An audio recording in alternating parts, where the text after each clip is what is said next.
Bună, dragilor, și bine ați venit la o nouă citire. Dacă titlul te-a atras, înseamnă că ai aici cu siguranță un mesaj pentru tine. Îți mulțumesc pentru că mă urmărești, îți mulțumesc pentru că mi-ești alături. Dacă vrei și tu o astfel de citire, te invit oricând cu drag doar pe aplicația de tarot și astrologie Cristina Zurba, disponibilă atât pe iPhone cât și pe Android. Hai să vedem așadar mesaje, ce trebuie să știi în plan personal, profesional, financiar, dar și surpriza pentru tine din momentul în care tu vezi această citire. Bun, a început citirea. La baza pachetului avem așa, pajul de monede, 8 de monede. Și avem și cavalerul de spade, da? Deci poate să fie și o perioadă în care lucrezi la foc automat, poate să fie și o perioadă în care pur și simplu ai mult mai multe lucruri de făcut, dar văd că este și o perioadă în care tu te concentrezi mult și pe detalii, te concentrezi mult și pe stabilitatea ta. Unii e ca și cum încercați aici un nou stil de viață sau unii dintre voi poate să fie și că încercați aici un nou mod de a acționa, da? Un nou mod de a lucra, poate să fie și asta. Avem musafiri, s-a trezit motanul și a venit în cameră. Da, în plan personal avem regele de cupe, o conexiune aici pentru unii cu o zodie de apă, rac, scorpion sau pești. De asemenea, putem să discutăm și despre o perioadă în care atenția este foarte mult îndreptată pe partea emoțională. Atenția, de asemenea, poate să fie foarte mult îndreptată și pe partea aceasta de relații. Dar văd aici un bărbat foarte important pentru tine. Cineva apropiat de sufletul tău, este un bărbat mai creativ, mai liniștit, este un bărbat mai ușor de influențat, dar sufletist. În continuare avem magicianul, foarte frumos. Uite, e ca și cum lucrezi la ceva, acționezi cumva anume. Poate să fie vorba și despre o conexiune aici pe care o ai cu această persoană în legătură cu ideea de noi începuturi. Pentru alții dintre voi mai simt în schimb că sunteți într-o perioadă în care e ca și cum aveți mai multe activități de făcut în plan personal. Dar atenție puțin și la acest om, pentru că el aici, uite, mai poate să fie influențat de cineva anume.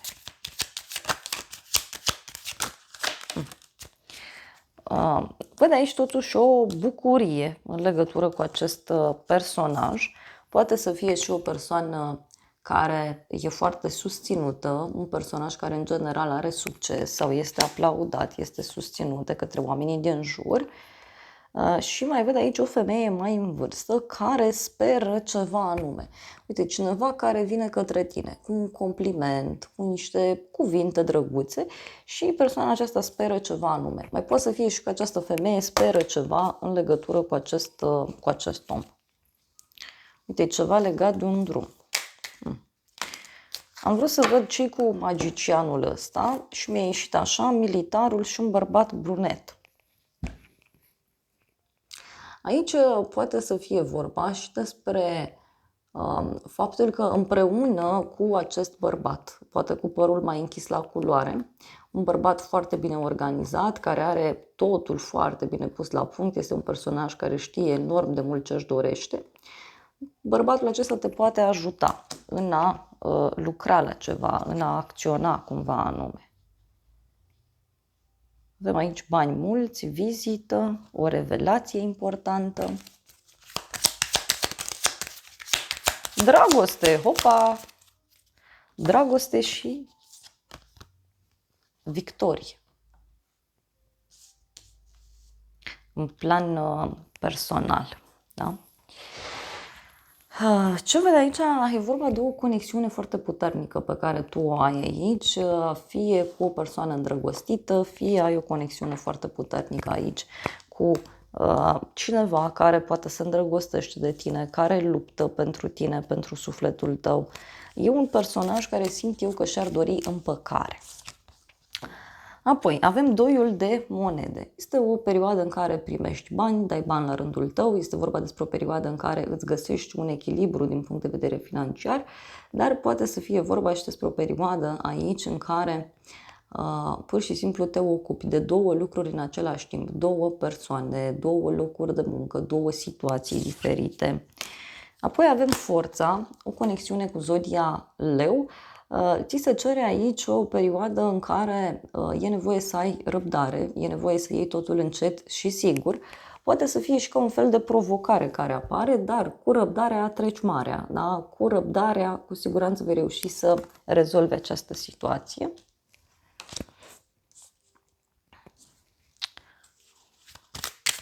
Poate să fie și o conexiune pe care o poți avea cu o femeie puternică sau cu o persoană puternică, poate să fie și un bărbat.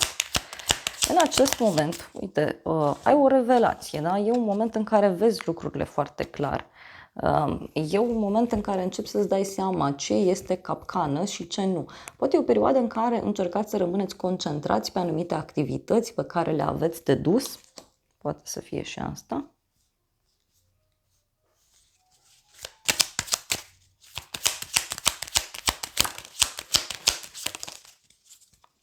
Forța avem aici, gândurile și casa la țară.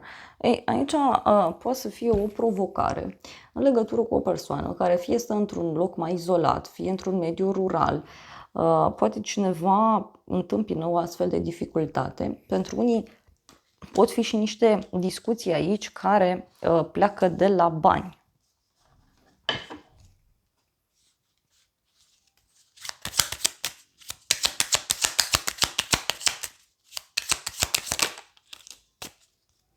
Avem o surpriză.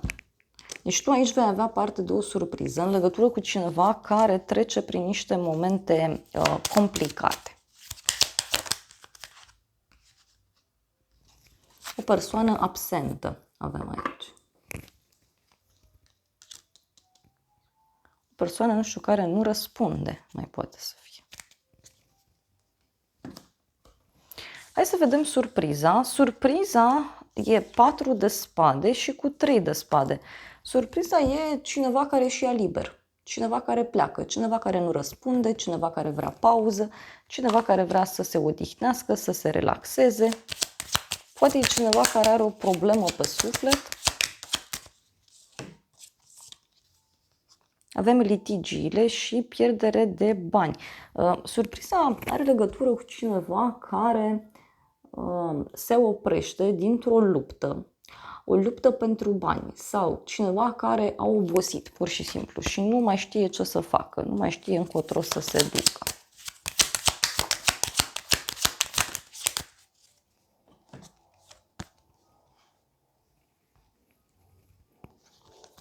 Avem împăcare și omul legii.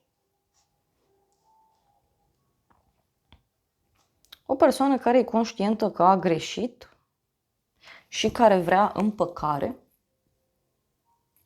Sau poate să fie și cineva care are inima frântă în legătură cu o nedreptate care îi se face.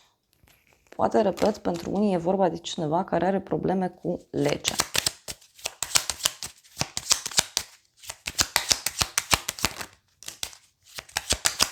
E cineva care se retrage. Da, uite, niște bârfe aici care sunt, niște discuții ciudate legate de retragerea cuiva. Și avem așa, plăcere, divertisment.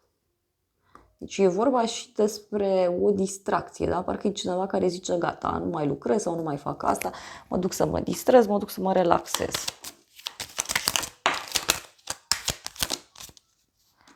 E un inamic aici și o femeie nervoasă. Deci surpriza are legătură poate cu un conflict între aceste două personaje. Pot fi niște prieteni, pot fi persoane din familie.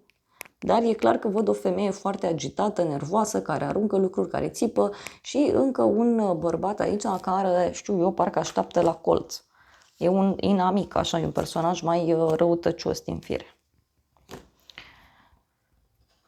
Bun, hai să vedem acum ce zice și tarotul ăsta.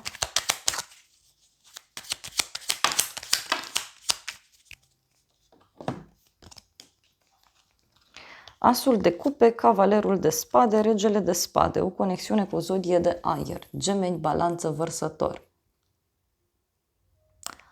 Uite, e vorba de un personaj, de un inamic, e un personaj mai dur din fire, e un personaj mai acid, e un personaj mai răutăcios, mai invidios sau pur și simplu un personaj mai rece din fire. Omul ăsta poate reacționa într-un mod foarte ciudat, foarte emoțional.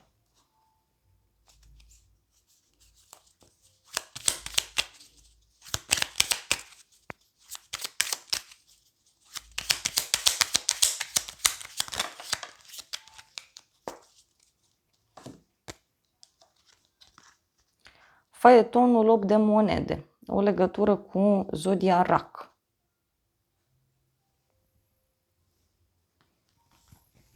Cineva care se revoltă la muncă sau cineva care pleacă undeva la muncă. Mai poate să fie vorba și despre o persoană care se bucură de ceva ce are. Da? E un personaj aici care totuși își apără punctul de vedere. Doar că, repet, e un personaj ceva mai dur.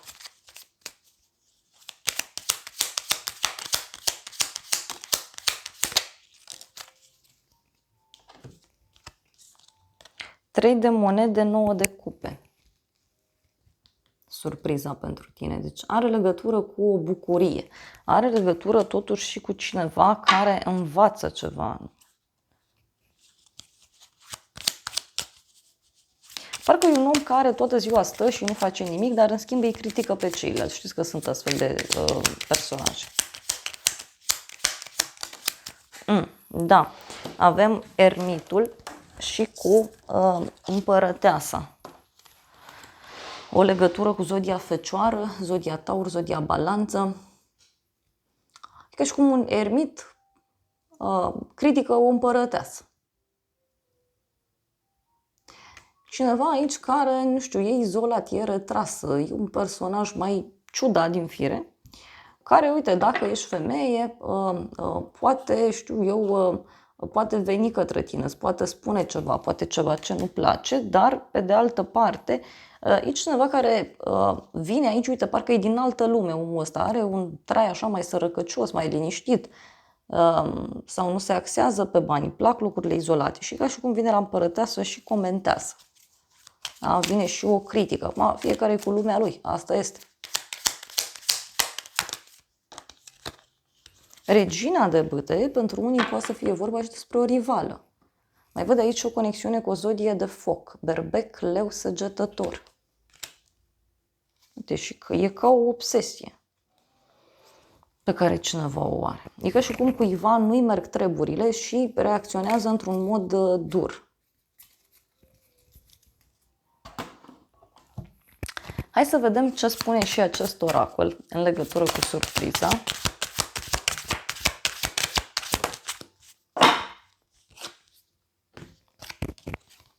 O altă viață, o iubire din trecut, bârfe, discuții. Surpriza poate avea legătură cu cineva din trecutul tău, cineva care îți dă niște vorbe, cineva care comunică ceva anume.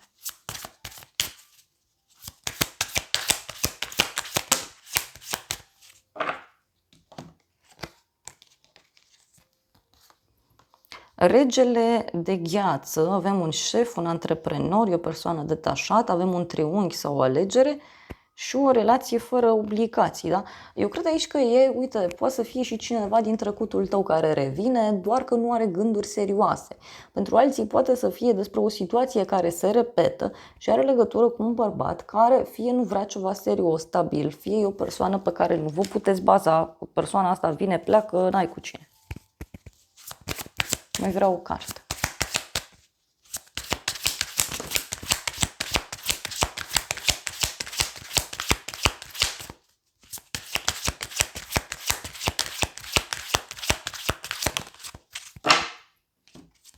Și avem așa, cadou, surpriză, distanță mare, pe termen lung. Ei, surpriza, uite, poate avea legătură cu o călătorie îndepărtată.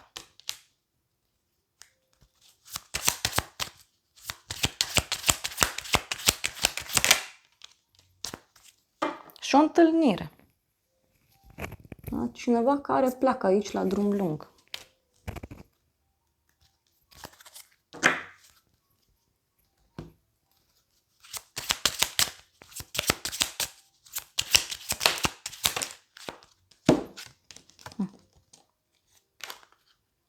Mai văd aici ca și mesaje, ca un fel de secrete de familie, ca un fel de investigație care se face în această situație. Uite, e vorba de un labirint din care cineva nu iese, dar la fel e vorba de un bărbat aici care încurcă treburile, în casă, în familie sau undeva într-o instituție. Hai să vedem ce spune și acest tarot. Și avem așa, o companie plăcută, piedici, cununie, relație,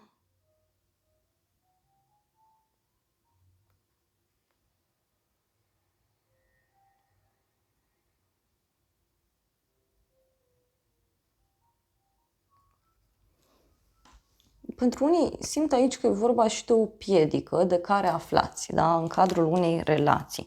Pentru alții poate să însemne și că două drumuri se separă. Uite, e vorba de o veste de final, cu boală, cu supărare. Și e o surpriză aici, doar că surpriza e o veste bună. Ei, posibil ca lucrurile astea să nu aibă legătură directă cu voi.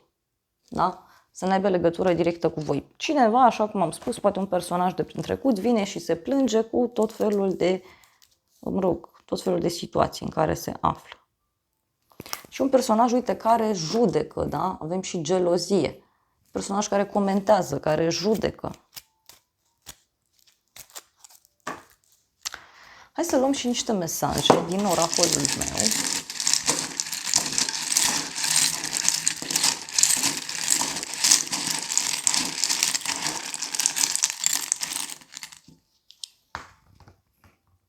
Avem odihnă, amiază,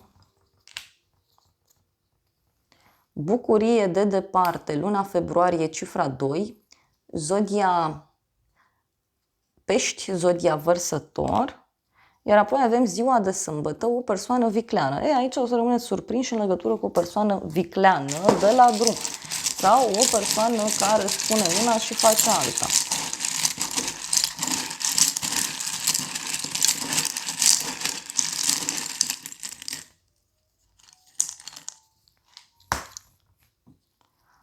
Avem așa, zodia Săgetător, o curiozitate plăcută, o veste onorabilă, ziua de miercuri și apoi avem cineva dorește să te revadă, luna iunie, cifra 6, zodia Gemeni, zodia Rac. Na. Un personaj aici care, repet, tot îl simt eu că mai are ceva prins pe el. Dragilor, acestea au fost previziunile de această dată. Eu vă mulțumesc pentru prezență, vă îmbrățișez cu drag, sper din suflet să vă fie de folos informațiile și să ne revedem cu bine și data viitoare. Eu vă doresc să aveți parte de o zi sau de o seară cât mai frumoasă.